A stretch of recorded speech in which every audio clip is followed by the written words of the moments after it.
Patient আমাকে জিজ্ঞেস করেন যে কষা পায়খানা থেকে মুক্তির উপায় কি। আমি বলি কষা পায়খানা হয় আপনার তখনই যখন আপনার বডির কোনো ফিজিওলজিক্যাল প্রসেস মানে আপনার পেরিস্টালটিক মুভমেন্ট কমে যায়, আপনার ফিকাল ম্যাটার মানে স্টুলটা শক্ত হয়ে যায়, ড্রাই হয়ে যায়।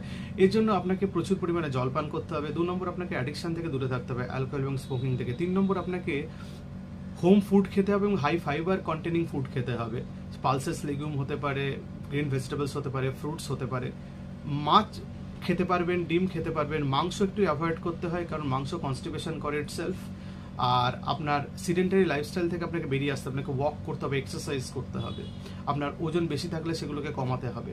আপনার যদি কোনো কোমরবিডিটি থাকে, যেমন যেগুলোতে কনস্টিপেশন বেশি হয়, যেমন ডায়াবেটিস, থাইরয়েড, এগুলো আপনাকে কমাতে হবে।